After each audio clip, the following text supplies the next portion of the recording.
श्री स्वामी समर्थ. स्वागत आहे तुमचं माझ्या चॅनलवरती. आजचा दिवस तुमचा शुभ जावो हीच स्वामी चरणी प्रार्थना करते आणि आजच्या व्हिडिओला सुरुवात करूया. आजच्या व्हिडिओमध्ये आपण बघणार आहोत की गुरुचरित्र या ग्रंथाचे जर पारायण जमत नसेल तर तुम्ही काय सेवा केली पाहिजे, जेणेकरून तुम्हाला गुरुचरित्र या ग्रंथाचं जे फळ मिळणार आहे ती तुम्हाला कोणत्या सेवेमधून मिळेल, तर आपण या व्हिडिओमध्ये आज बघणार आहोत. चला तर मग व्हिडिओला सुरुवात करूया. श्री स्वामी समर्थ महाराजांचे जे गुरुचरित्राचे जे पारायण आहे असं न केलेलं एकही त्यांचा भक्त नसेल, कारण स्वामी समर्थांचे जे सेवेकरी आहेत ते किमान वर्षातून एकदा तरी गुरुचरित्र या ग्रंथाचे पारायण नक्कीच करतात आणि स्वामी त्यांना नक्कीच त्याची फलप्राप्ती सुद्धा देतात. पण असं काही जण आहेत की त्यांना एकदाही वेळ की त्यांनी पारायण केलेलं नाही.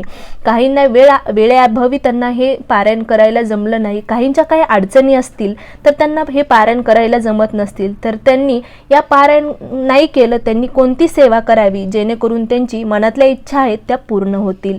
आपण श्री स्वामी समर्थ महाराजांचे गुरुचरित्र या ग्रंथाचे पारायण कसे करावे, पण त्यात काही बऱ्याच गोष्टी असतात की आपल्याला न चुकता त्या कराव्या लागतात. त्या काहींना जमत नसते, त्यामुळे त्यांचे पारायण होत नाही.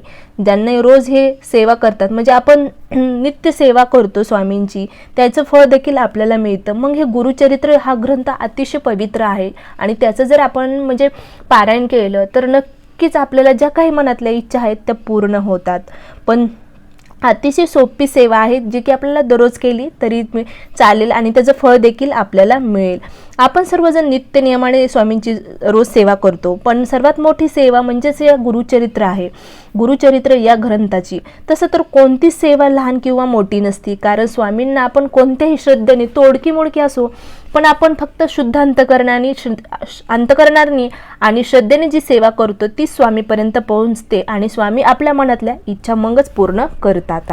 आपण जर गुरुचरित्र या ग्रंथाचे पारायण केले तर नक्कीच आपलं मन सुद्धा खरंच शांत होतं.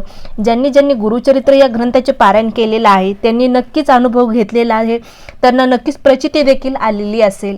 आपल्या मनात असलेले पूर्ण सगळ्या इच्छा देखील पूर्ण होतात. पण ही सेवा जर केली तर नक्कीच स्वामी महाराजांची आणि दत्त महाराजांचा आशीर्वाद देखील आपल्याला प्राप्त होतो.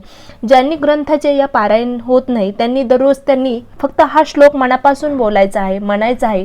सकाळी लवकर उठून आपली देवपूजा झाली किंवा देवपूजा करताना देखील तुम्ही हा श्लोक म्हणू शकतात. तर अतिशय सोपा आहे हा श्लोक.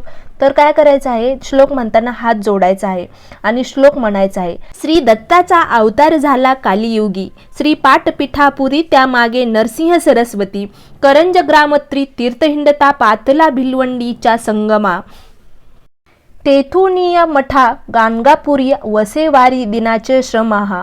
हा श्लोक पठण करायचा आहे तुम्हाला. अतिशय सोपा आहे आणि आपल्या मनातल्या इच्छा नक्कीच पूर्ण होतील. हा श्लोक दररोज तुम्ही म्हणला तरी चालेल, जरी दर गुरुवारी म्हणला तरी पण चालेल. जसं तुम्हाला वेळ मिळेल तसं तुम्ही हा श्लोक म्हणत जा. अतिशय सोपा आहे आणि आपल्याला गुरुचरित्र हा ग्रंथाचे पारायण जमत नसेल तर तुम्ही नक्कीच नित्यसेवेमध्ये सुद्धा हा श्लोक म्हणू शकतात आणि ह्याचं फळ देखील आपल्याला तसेच मिळणार आहे. फक्त आपल्याला मनापासून हा श्लोक म्हणायचा आहे. या प्रकारे आजचा व्हिडिओ होता. व्हिडिओ आवडला असेल तर नक्कीच लाईक करा, शेअर करा आणि सबस्क्राईब करायला मात्र विसरू नका. श्री स्वामी समर्थ. अवधूत चिंतन. श्री गुरुदेव दत्त.